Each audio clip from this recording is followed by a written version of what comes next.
सो hello, ये video is mated around the pure का second part है, जिसमें आज हम जो मिक्सअप्स हैं उनके कंपोनेंट्स को कैसे हम उससे सेपरेट कर सकते हैं उसके बारे में पढ़ेंगे।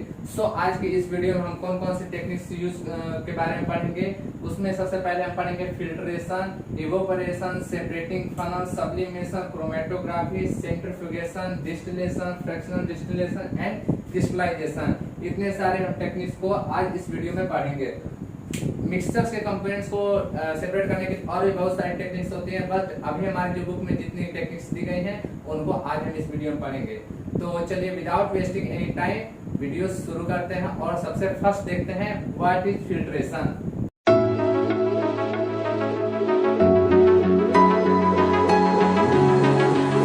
So filtration, what is filtration? The process of removing insoluble solid from liquid by using a filter paper is called filtration. It means अगर कोई मिक्सचर है उसमें जो सॉलिड पार्टिकल है अगर वो लिक्विड में इनसॉल्युबल है तो उसको अगर हम किसी फिल्टर पेपर का यूज करके उस मिक्सचर से सॉलिड पार्टिकल को अगर सेपरेट कर देते हैं तो उस प्रोसेस को क्या बोलते हैं, उस टेक्निक को क्या बोलते हैं, फिल्ट्रेशन बोलते हैं। जैसे एग्जांपल के लिए अगर हम एक एग्जांपल ले लेते हैं, एग्जांपल के लिए sand plus water, sand plus water का एक एग्जांपल लेते हैं। तो ये क्या है, सैंड प्लस वाटर का जो सॉल्यूशन ये एक हेटेरोजेनियस मिक्सचर है। बट तो इसका यहाँ हमने एक डायग्राम बनाया हुआ है, यहाँ आप देख सकते हैं। जैसे हमने एक यहाँ टेस्ट ट्यूब लिया है और यहाँ सेकेंड वाला जो टेस्ट ट्यूब है इसमें सैंड प्लस वाटर का एक मिक्सचर है। ये जो रेड दिख रहा है ये हमने सैंड इंडिकेट किया है और जो ब्लैक है ये वाटर है। सो अभी हम क्या करते हैं, यहाँ पास एक टेस्ट ट्यूब में यहाँ एक फिल्टर पेपर यूज करते हैं और ये जो सैंड प्लस वाटर का जो मिक्सचर है अगर हम इस फिल्टर पेपर पे ऐसे डालते हैं तो क्या होता है, ये सैंड प्लस जो वाटर का जो मिक्सचर है इसमें अगर हम फिल्टर पेपर पे ऐसे डालते हैं तो ये क्या होता है, ये एक जो वाटर है ये इस फिल्टर पेपर से फिल्टर होके क्या होता है टेस्ट ट्यूब के बॉटम में आ जाता है और ये जो फिल्टर पेपर है उसका जो शेप है वो इस तरह से कोनिकल शेप में हो जाता है और जो वाटर है जो सैंड है वो इस फिल्टर पेपर में ऐसे यहीं रुक जाता है। सो क्या होता है, जो सैंड प्लस वाटर का जो मिक्सचर होता है उसमें से ये सैंड फिल्टर पेपर में रह जाता है और जो वाटर है वो टेस्ट ट्यूब में बॉटम में चला जाता है। इस तरह से ये जो मिक्सचर है वो फिल्टर हो जाता है। सो आप समझ गए होंगे कि फिल्ट्रेशन टेक्निक में कैसे किसी मिक्सचर को हम फिल्टर पेपर का यूज करके सेपरेट कर सकते हैं। So this is the filtration technique. Next is evaporation technique. What is evaporation and where we can use. So चलिए अब इवोपरेशन को देखते हैं। So question is how can we obtain coloured components dry from blue black ink. हम ink से जो die होता है उसको कैसे सेपरेट कर सकते हैं। देखिए जो इंक होता है वो मिक्सचर होता है डाई प्लस वाटर का जो मिक्सचर होता है। इसमें जो डाई है वो वैसे तो सोल्यूबल होता है बट अगर उसको हम सेपरेट करें तो वो सेपरेट हो सकता है। किस टेक्निक से सेपरेट हो सकता है उस टेक्निक को क्या कहते हैं, इवोपरेशन टेक्निक। इस टेक्निक में क्या होता है, the process of liquid changing into a pure और gas even it's boiling points. अगर कोई जो मिक्सचर होता है उसमें जो लिक्विड होता है अगर वो अपने बॉइलिंग पॉइंट से कम टेम्परेचर पे अगर वो वेपोर में कन्वर्ट होने लगता है तो उस प्रोसेस को क्या बोलते हैं, इवेपोरेशन प्रोसेस बोलते हैं। सो आपके जो बुक में जो एक्टिविटी दी गई है उसको देखते हैं। तो इसमें एक्टिविटी में हमारा दिया गया है कि हम ब्लू ब्लैक इंक से डाई को कैसे सेपरेट कर सकते हैं। सो इवेपोरेशन मेथड में हमको सबसे पहले उसमें क्या क्या चाहिए होगा, beaker, burner, ink, watch glass and water की रिक्वायरमेंट होगी। सो अभी हमने यहाँ एक डायग्राम बनाया हुआ है, यहाँ आप देख सकते हैं कि ये हमने बर्नर लिया है, वाटर लिया है, बीकर लिया है, ink and watch glass. Watch glass में हमने इंक रखा हुआ है। सो अभी हम क्या करेंगे कि इसको इवेपोरेशन करने के लिए हम यहाँ से जो बर्नर है, बर्नर से यहाँ से फ्लेम थोड़ा सा फ्लेम देंगे, ज्यादा नहीं बस थोड़ा सा फ्लेम देंगे। फिर क्या होगा, ये बीकर है, बीकर में जो ये वाटर है वो धीरे धीरे बॉइल होने लगेगा। जब धीरे धीरे बॉइल होगा तो ये जो इंक है ये क्या है, डाई प्लस वाटर का एक मिक्सचर है। सो ये जो सॉल्यूशन है, सॉल्यूशन बोल सकते हैं क्योंकि वो लिक्विड टाइप में है। सो ये क्या होता है, यहाँ से जो इंक है, इंक में से जो वाटर है वो धीरे धीरे क्या होता है, वेपोराइज होने लगता है, वेपोर में कन्वर्ट होके वेपोराइज होने लगता है। और एट लास्ट में हमको क्या यहाँ मिलता है, यहाँ पर कुछ कंपोनेंट्स जो मिलते हैं वो क्रिस्टल टाइप में मिलते हैं। ये क्या होता है, ये लास्ट में हमको यहाँ पर एक डाई फॉर्म में जो ये जो कंपोनेंट है वो इंक से सेपरेट हो जाते हैं। यहाँ क्या हमको मिल जाता है, डाई। सो ये इस तरह से इवोपरेशन मेथड में हम इंक से डाई को सेपरेट कर सकते हैं। सो इवोपरेशन मेथड में जो इसमें जो सॉल्यूट था डाई, और जो सॉल्वेंट था वाटर, उससे हम सॉल्यूट पार्टिकल को सॉल्वेंट से इवोपरेशन मेथड से सेपरेट कर सकते हैं। So next is the sublimation method. So now we see the sublimation technique. So question is, how can we separate mixture of salt and camphor? हम salt और camphor का जो mixture है उसको कैसे सेपरेट कर सकते हैं? So इसके लिए हम जो टेक्निक यूज करते हैं उस टेक्निक का नाम है सब्लिमेशन टेक्निक। इसमें क्या होता है, the changing of solid directly into vapour on heating, that is called the sublimation. It means अगर कोई मिक्सचर जो है उसमें जो सॉलिड पार्टिकल होते हैं, अगर उसको हम डायरेक्टली हीट करते हैं, सो क्या होता है, विदाउट कन्वर्ट इनटू लिक्विड, वो लिक्विड में कन्वर्ट हुए बिना सीधे क्या होता है, गैस में जब कन्वर्ट हो जाता है, सो उस प्रोसेस को क्या बोलते हैं, सब्लिमेशन बोलते हैं। सो सब्लिमेशन में क्या होता है, जो सॉलिड होता है वो डायरेक्ट गैस में कन्वर्ट हो जाता है। So that process is called sublimation. So हमारी जो बुक में जो एक्टिविटी दी गई है उसको हम देखते हैं। तो उसमें जैसे क्या दिया है, एक बर्नर चाहिए, हमको बर्नर चाहिए, एक कॉटन प्लग, यहाँ एक जो फनल है उसको कन्वर्ट करके इन्वर्ट करके रख दिया गया है एक बर्नर पे, और बर्नर के ऊपर एक चाइना डिश है। चाइना डिश में क्या है, मिक्सचर है कैम्फर एंड सॉल्ट का, कैम्फर एंड सॉल्ट का मिक्सचर है। उसके बाद उसको क्या किया गया है, फनल से इन्वर्ट करके उसको ढक दिया गया, उसके ऊपर क्या है, एक कॉटन प्लग रखा गया है। सो अभी हम क्या करते हैं कि जैसे हम एक्टिविटी में देखते हैं कि जैसे हम इसको यहाँ से फ्लेम करते हैं, हीट करते हैं इस चाइना डिश को, जिसमें कैम्फर एंड सॉल्ट का जो मिक्सचर है, जब हम इसको हीट करते हैं तो ये क्या होता है, ये वेपोराइज होने लगता है। इसमें जो कैम्फर है जो वो क्या होता है, वेपोराइज होने लगता है, और यहाँ पर जो कैम्फर है यहाँ आके इसके जो ऐसे सॉलिड टाइप में यहाँ ऐसे जम जाता है। जो कैम्फर है यहाँ सॉलिड टाइप में यहाँ जम जाता है, और इस तरह से क्या होता है कि ये जो सॉल्ट है, सॉल्ट से ये कैम्फर जो है इस पोर्शन में यहाँ आके रुक जाता है, और इस तरह से जो कैम्फर है वो सॉल्ट से सेपरेट हो जाता है।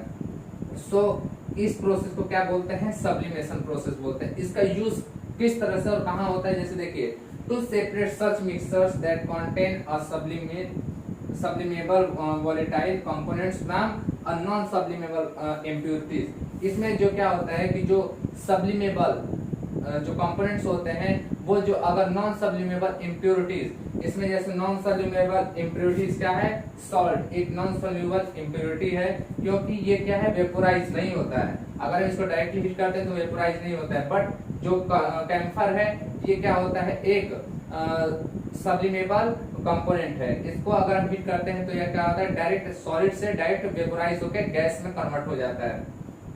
सो अगर हमको किसी जो मिक्सचर में से अगर इम्प्योरिटीज है, इम्प्योरिटीज से जो अगर सब्लिमेबल कंपोनेंट्स है, अगर उसको सेपरेट करना होता है तो हम किस प्रोसेस का यूज करते हैं, किस टेक्निक का यूज करते हैं, सब्लिमेशन टेक्निक का यूज करते हैं। सो आई होप कि अब आपको सब्लिमेशन टेक्निक समझ में आ गई होगी। Next is centrifugation technique. So now we see the centrifugation technique. Now the question is, how can we separate cream from milk. हम मिल्क से क्रीम को कैसे सेपरेट कर सकते हैं। देखिए, जो मिल्क होता है वो एक हेटेरोजेनियस मिक्सचर होता है, ये हमने फर्स्ट पार्ट में पढ़ा था। क्योंकि इसमें ये मिक्सचर इसलिए होता है क्योंकि इसमें फैट होता है, प्रोटीन होते हैं और वाटर होता है। सो मिल्क जो है एक हेटेरोजेनियस मिक्सचर होता है। सो हम इस मिक्सचर से क्रीम को कैसे सेपरेट कर सकते हैं, तो इसके लिए जो हम टेक्निक यूज करते हैं वो क्या होता है, सेंट्रीफ्यूगेशन टेक्निक। ये टेक्निक क्या होती है, इसमें क्या होता है, in this technique it is the technique that helps to separate mixture applying centrifugal force. एक सेंट्रीफ्यूगल फोर्स होता है इस सेंट्रीफ्यूगेशन मेथड में, जिसके द्वारा हम किसी मिक्सचर से उसके कंपोनेंट्स को सेंट्रीफ्यूगल फोर्स से सेपरेट कर देते हैं। इसमें इसकी प्रोसेस कैसे होती है, in this process when the centrifuge spin rapidly the denser particle are forced to the bottom and the lighter particle stay at the top. इसमें जब हम जो एक जो पार्ट होता है मशीन का, जब उसको जो रैपिडली जब उसको हम स्पन करते हैं तो क्या होता है, जो डेंसर पार्टिकल होते हैं वो बॉटम में चले जाते हैं, जो लाइटर पार्टिकल होते हैं वो टॉप में आ जाते हैं, और उससे जो कंपोनेंट्स होता है वो सेपरेट हो जाते हैं। इसको देखिए, इस फिगर से ऐसे समझ लेते हैं, जैसे मान लीजिए हम लोग घर में अपने देखते हैं एक मिल्क चर्नर होता है, जिससे हम लोग अपने घर में जो मिल्क से क्रीम सेपरेट करते हैं उसका कुछ इस तरह से बना होता है। इसको जब हम रैपिडली अगर ऐसे घुमाते हैं तो क्या होता है, इसके टॉप में जैसे मान लीजिए कोई पॉट हो गया जिसमें हमने यहाँ मिल्क ले लिया है, इसमें हम जब मिल्क चर्नर घुमाते हैं तो मिल्क चर्नर घुमाते हैं तो क्या होता है, ये जो वाटर नीचे चला जाता है और जो क्रीम है वो ऊपर आ जाते हैं। ये लाइटर पार्टिकल होते हैं क्रीम, सो ये ऊपर आ जाते हैं क्रीम, और जो वाटर है वो नीचे चला जाता है। मिल्क वाटर जो होता है वो उससे सेपरेट होकर नीचे चला जाता है। हम लोग घर में अपने जो मिक्सर मशीन देखते हैं उसमें एक पार्ट होता है, आप लोग देखे होंगे ऐसे जो टॉप में एक पार्ट होता है, उसका भी सेम जो डिजाइन होता है कुछ ऐसा ही होता है, जिसमें हम स्पाइसेस या सॉस बना लेते हैं। वो जब उसमें इलेक्ट्रिक सप्लाई करते हैं तो बहुत तेजी से ये घूमता है, और इससे क्या होता है वो बिल्कुल मिक्स हो जाता है, कोई भी जो चीज होता है उसमें मिक्सर अच्छी तरह से मिक्स हो जाता है। सेम चीज ऐसे सेंट्रीफ्यूगल मशीन भी होती है, इसको भी जब रैपिडली घुमाया जाता है तो इसमें भी जो क्रीम है उससे सेपरेट हो जाता है। सो ये होता है सेंट्रीफ्यूगल मेथड। इसका एप्लीकेशन कहाँ इसका यूज कहाँ होता है, for blood and urine test. जो डायग्नोस्टिक लेबोरेटरीज होती हैं उसमें ब्लड और यूरिन टेस्ट के लिए इसका यूज किया जाता है। Second is dairy and home, हम अपने घर में भी इसका यूज करते हैं, जैसा मैंने बताया था मिल्क चर्नर का यूज करते हैं मिल्क से क्रीम को सेपरेट करने के लिए। सो यही सेंट्रीफ्यूगेशन जो मेथड होती है वो हम अपने घर में भी यूज करते हैं, और डेयरीज में भी जो डेयरी वाले होते हैं वो इसी सेंट्रीफ्यूगल मशीन या सेंट्रीफ्यूगल मेथड से क्रीम को मिल्क से सेपरेट कर सकते हैं करते हैं। In washing machine to squeeze out water, इसका यूज जो है वॉशिंग मशीन में किया जाता है। जो गीले कपड़े होते हैं, जो वेट कपड़े होते हैं, उसको सुखाने के लिए सेंट्रीफ्यूगल फोर्स उसमें जो अप्लाई होता है, और उससे क्या होता है जो वेट कपड़े होते हैं उनसे जो वाटर होता है स्क्वीज हो जाता है, कपड़े सूख जाते हैं। सो ये था सेंट्रीफ्यूगेशन मेथड। आप चलिए नेक्स्ट देखते हैं क्या है। So now the question is how can we separate mixture up to immiscible liquid? It means हम to immiscible जो ऐसे लिक्विड जो एक दूसरे में डिसॉल्व नहीं होते हैं उन लिक्विड को कैसे हम सेपरेट कर सकते हैं। सो इसके लिए हम जो टेक्निक यूज करते हैं उस टेक्निक का नाम है सेपरेटिंग फनल टेक्निक। इसमें जो फनल होता है उससे हम टू इमिसिबल जो लिक्विड होते हैं उनको सेपरेट कर सकते हैं। तो इसका जो प्रिंसिपल इसमें क्या होता है, when mixture up to immiscible liquid is kept in a separating funnel, the liquid separate out in layer depending on their density।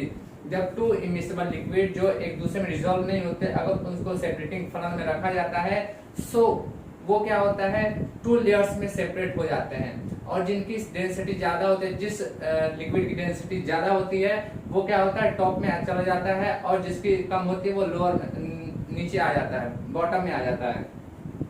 सो इस तरह से हम उसको जो टॉप लेयर है उसको बॉटम लेयर से सेपरेट कर सकते हैं। इसके लिए जो एक्टिविटी दी गई है बुक में, एक्टिविटी नंबर 2.6, इसमें दिया गया है कि हम एक सेपरेटिंग फनल लेते हैं, और इसमें क्या है हम यहाँ एक स्टॉप कॉक लगा देते हैं। इसके बाद यहाँ जो वाटर है, यहाँ वाटर दिया गया है, हम इसमें सबसे जो बॉटम लेयर है इसमें पहले ऊपर से वाटर डालते हैं, और वाटर के बाद ऊपर से फिर केरोसिन डालते हैं। केरोसिन जो ऑयल है उसको हम इसमें डालते हैं। फिर हम क्या देखते हैं कि जो केरोसिन है इसकी जो डेंसिटी है वाटर की डेंसिटी ज्यादा होती है, सो केरोसिन जो है वो टॉप में चला जाता है और जो वाटर है वो बॉटम में चला जाता है।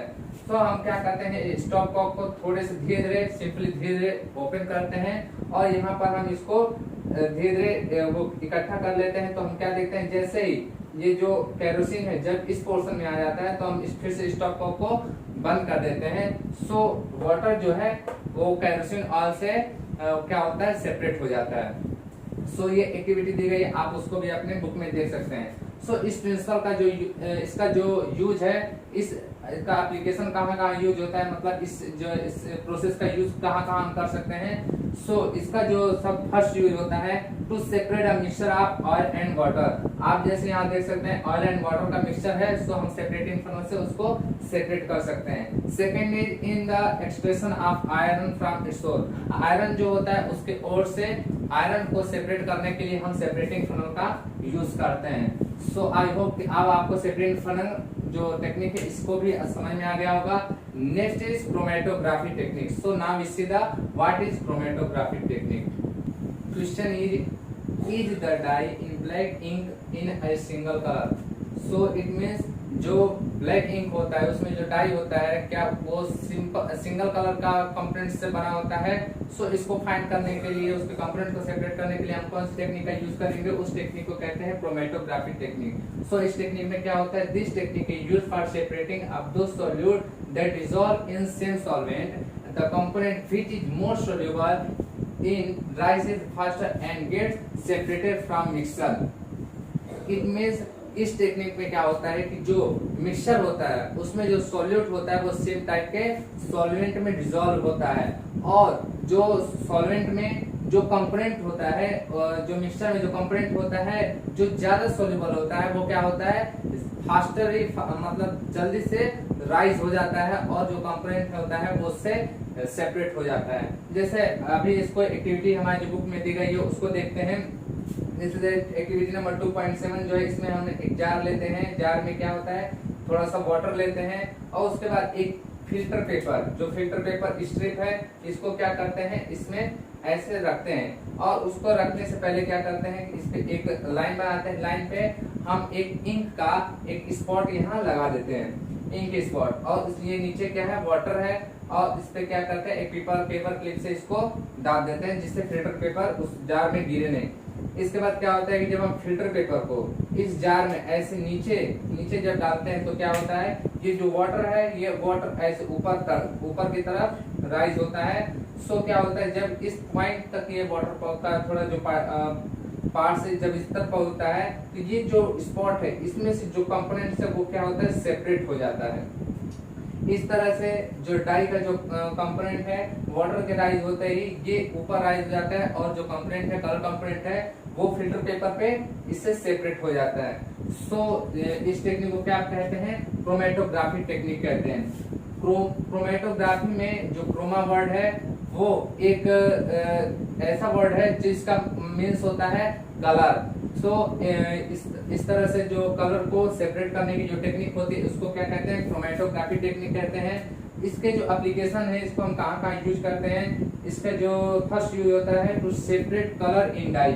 जैसे अभी हम यहाँ जो डाई है उसमें से जो उसके कलर है उसको सेपरेट करने के लिए अभी हमने यूज किया तो हम देख ही सकते हैं। Second is to separate the pigment from natural colour. हम जो नेचुरल कलर है उसके पिगमेंट्स को सेपरेट करने के लिए यूज करते हैं। To separate drug from blood, जो ड्रग में जो ब्लड में जो कुछ ड्रग होता है सो डॉक्टर्स उसको सेपरेट करने के लिए उस कंपोनेंट्स को सेपरेट करने के लिए क्रोमेटोग्राफी टेक्निक का यूज करते हैं। सो आई होप कि अब आपको क्रोमेटोग्राफी टेक्निक भी समझ में आ गई होगी। नेक्स्ट टेक्निक है distillation. So now we see the distillation technique. What is distillation technique? So now the question is how can we separate a mixture of two miscible liquid? हम दो miscible liquid, it means दो ऐसे liquid जो एक दूसरे में dissolve हैं उनको हम कैसे separate कर सकते हैं। So इसके लिए हम जो टेक्निक यूज करते हैं उस टेक्निक का नाम है distillation technique। So इस टेक्निक में क्या होता है it is a method to separate a mixture of liquid components into individual liquid component। The separation of liquid based on the boiling point of liquid component। इसमें जो क्या होता है जो लिक्विड का जो मिक्सचर होता है उसमें अलग अलग कंपोनेंट्स को हम सेपरेट कर सकते हैं, और ये जो सेपरेशन है ये किस पे डिपेंड करता है लिक्विड के बॉइलिंग पॉइंट पे डिपेंड करता है। सो इसके लिए जो हमारे बुक में जो एक्टिविटी दी गई है एक्टिविटी नंबर 2.8, एक्टिविटी 2.8 आप अपने बुक में देख सकते हैं। सो इसमें जो हम इसका जो एग्जांपल दिया गया है इसमें कैसे, तो इसको हम देखते हैं। इसमें एक एसीटोन और वाटर का एक मिक्सचर है जो दोनों एक दूसरे में मिक्सिबल है, बिल्कुल अच्छी तरह से डिजोल्व है, बट उनको हमको सेपरेट करना है। सो इसके लिए हमको जो टेक्निक जो यूज करना है वो है डिस्टिलेशन टेक्निक। तो इसके लिए हम क्या क्या चाहिए, हमको बर्नर चाहिए, डिस्टिलेशन फ्लास्क चाहिए, एक स्टैंड चाहिए, और इसको हम क्लैंप से, ये जो डिस्टिलेशन फ्लास्क है उसको हम क्लैंप से इसको टाइट कर दिए। एक थर्मोमीटर का यूज किए हैं टेम्परेचर चेक करने के लिए, और एक वाटर कंडेंसर है, और एक क्या है, ये फ्लास्क है, एक फ्लास्क। इतने सारे जो हमको मटेरियल है वो रिक्वायरमेंट है। सो अभी हम देखते हैं, जैसे देखिए ये जो एसीटोन और वाटर का जो मिक्सचर, इसमें हम इसको हम जैसे हीट करते हैं तो ये क्या होता है, जिसका बॉइलिंग पॉइंट कम होता है वो क्या होता है, जल्दी वेपराइज होने लगता है। सो वेपराइज जैसे जो एसीटोन होता है उसका बॉइलिंग पॉइंट कितना होता है, एसीटोन का जो बॉइलिंग पॉइंट होता है वो 56 डिग्री सेल्सियस होता है, और वाटर का जो बॉइलिंग पॉइंट होता है वो कितना होता है, 100 डिग्री सेल्सियस होता है। सो ऐसे ही हम देख सकते हैं कि जो अगर एसीटोन है उसका जो बॉइलिंग पॉइंट वो 56 डिग्री सेल्सियस है, सो ये जल्दी क्या होगा, बॉयल होने लगेगा, और जब ये बॉयल होगा तो ये क्या होगा, वेपराइज होने लगेगा। वेपराइज होने से ये क्या होता है, ऊपर आएगा, ऊपर आके ये क्या है, ये जो इसमें से आके ये क्या है, इधर से आके यहाँ जो कंडेंसर है इसमें क्या है, ये इसको सिंपली क्या है, कूल कर देगा। कूल करने से क्या है, ये एसीटोन आके इस फ्लास्क में गिर जाएगा, और जब ये टेम्परेचर हम यहाँ से चेक करेंगे, अगर टेम्परेचर जो है 56 से ऊपर जैसे ही होगा, ये एसीटोन क्या है, ऊपर चढ़ेगा, और ऊपर वेपराइज होने के बाद ये यहाँ आकर कूल होके लिक्विड फॉर्म में आ जाएगा। लिक्विड होके बाद यहाँ हम फ्लास्क में फिर से उसको गेट कर सकते हैं, फिर से उसको फाइंड कर सकते हैं, यहाँ पास हमको मिल जाएगा। बट जो वाटर है यहाँ है, ये जो वाटर यहाँ क्या बच जाएगा, जैसे एसीटोन वेपराइज होगी इसमें हमको आ जाएगा, तो यहाँ क्या मिल जाएगा, बस वाटर।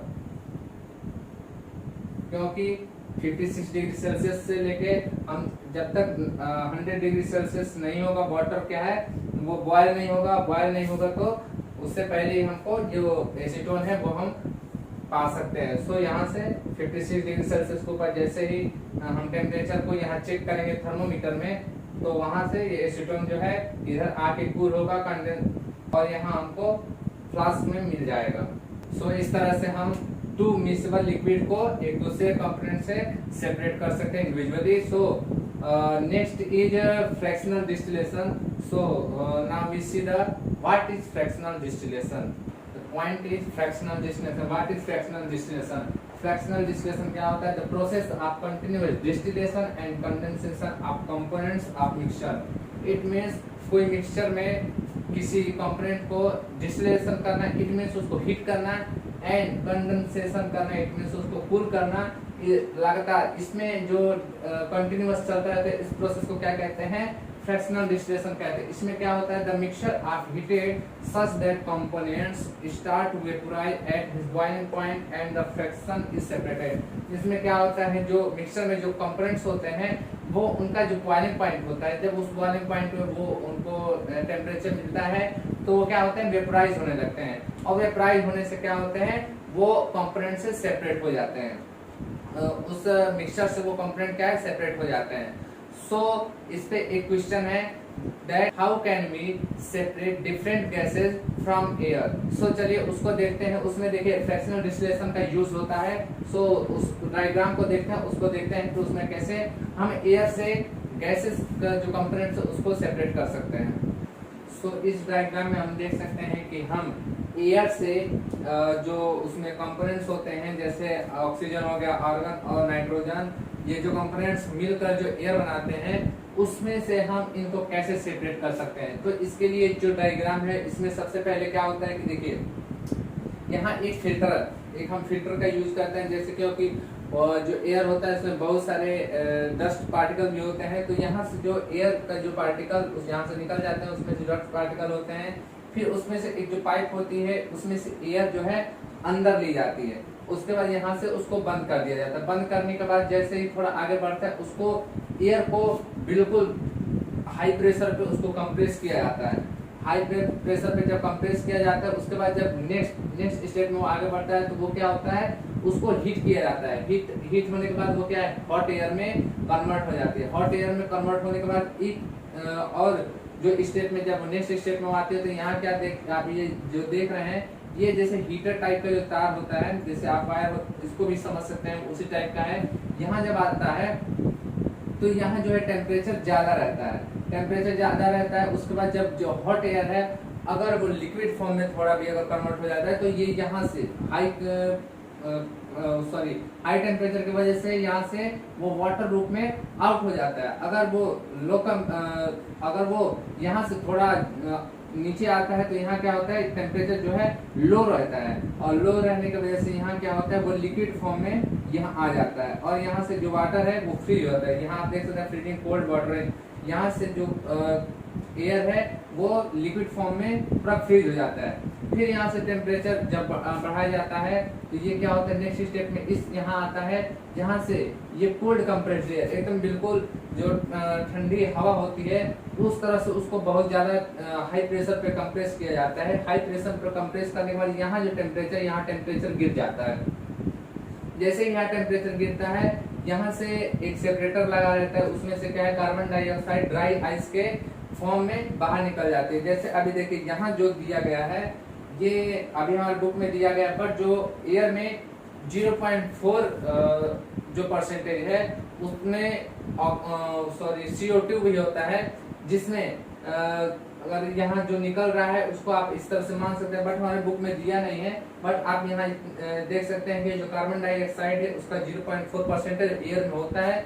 सो यहाँ ड्राई गैस के रूप में वो फॉर्म में वो यहाँ से बाहर निकल जाता है। उसके बाद जैसे ही ये सेपरेटर से आगे बढ़ता है लिक्विड, उसके बाद यहाँ एक एक्सटेंशन जेट लगा रहता है और ये लिक्विड रूप में यहाँ आता है। और यहाँ पर अब आप देख सकते हैं ये फ्रैक्शनल डिस्टिलेशन, आप अपने बुक में जैसे फ्रैक्शनल डिस्टिलेशन का एक 2.10 जो फिगर है, 2.10 जो फिगर है शायद वही है फ्रैक्शनल डिस्टिलेशन का, आप उसको देख सकते हैं। यहाँ पर वो फ्रैक्शनल डिस्टिलेशन का यूज होता है।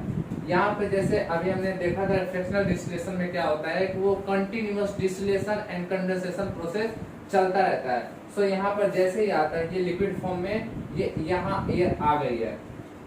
अब यहाँ पर क्या होता है कि जैसे टेम्परेचर बढ़ाते हैं तो टेम्परेचर, जिसका टेम्परेचर कम रहता है वो क्या होता है, जल्दी वेपोराइज होने लगता है, और जिसका ज्यादा रहता है वो लेट वेपोराइज होता है। जैसे देखिए यहाँ जो बॉइलिंग पॉइंट है ऑक्सीजन का वो 183 रहता है, तो अगर यहाँ टेम्परेचर अगर 183 रहेगा तो क्या होगा, जो ऑक्सीजन है वो जल्दी वेपोराइज होगा। वेपोराइज होने के बाद वो डिस्टिलेशन फ्लास्क में, जैसे हमने वहाँ बिगर जो लिया था, जैसे एसीटोन वहाँ डिस्टिलेशन फ्लास्क से होके बाहर हमको मिल गया था लिक्विड फॉर्म में, वैसे यहाँ ऑक्सीजन जो है वेपोराइज होता है। उसके बाद डिस्टिलेशन फ्लास्क से बाहर जाकर हमको इस यहाँ पर इस पॉट में या फ्लास्क में हमको लिक्विड ऑक्सीजन मिल जाता है। फिर टेम्परेचर बढ़ता है तो क्या होता है,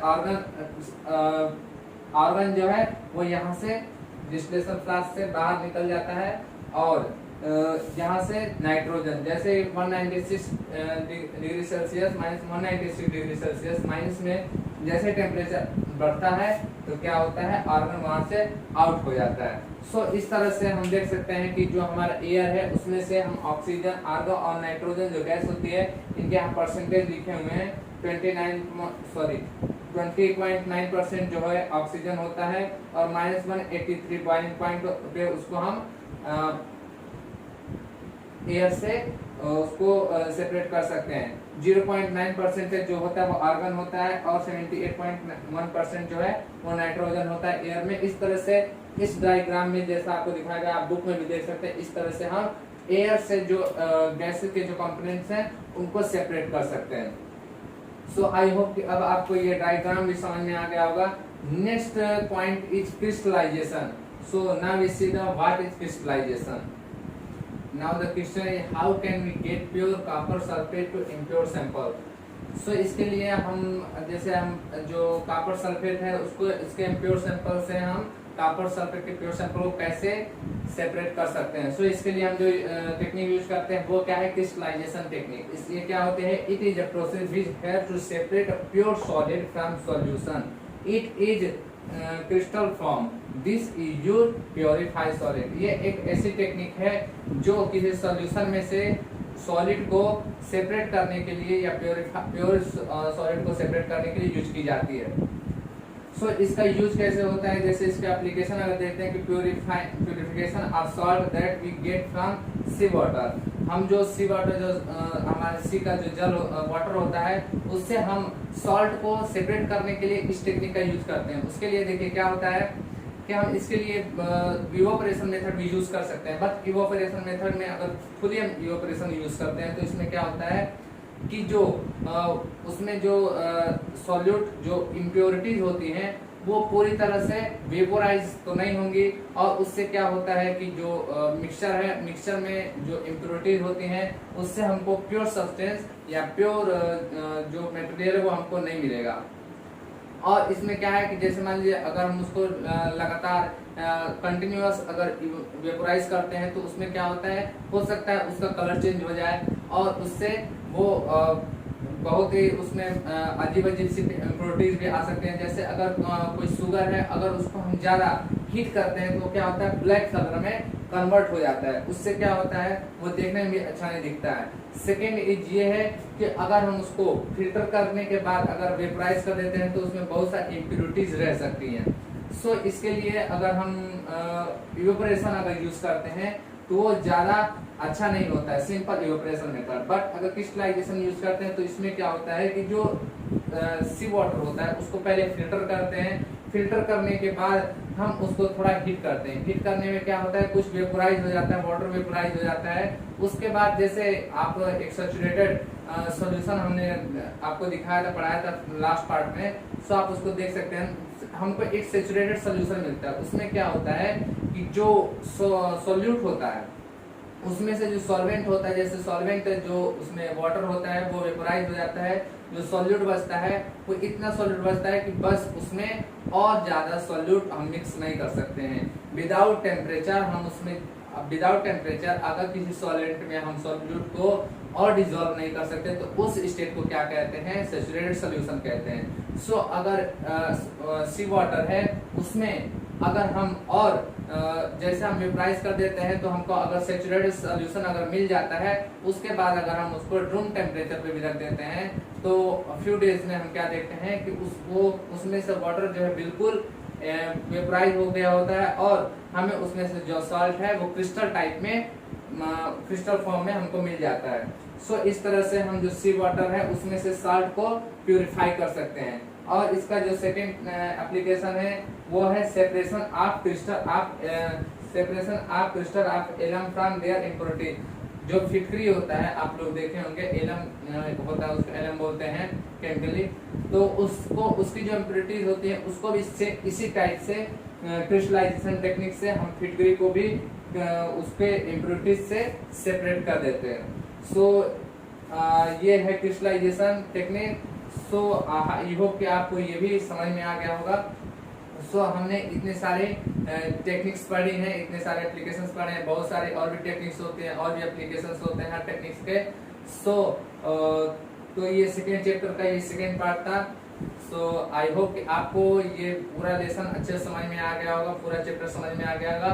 सो अभी हम नेक्स्ट वीडियो में हम इसके जो कुछ क्वेश्चंस हैं जो नॉर्मली हमसे एग्जाम पूछे जा सकते हैं या फिर हम पूरे इसके लेसन का ही हम उसको सॉल्व करने की कोशिश करेंगे, और उसके बाद हम नेक्स्ट जो चैप्टर है उसको भी नेक्स्ट वीडियो में रीड करेंगे।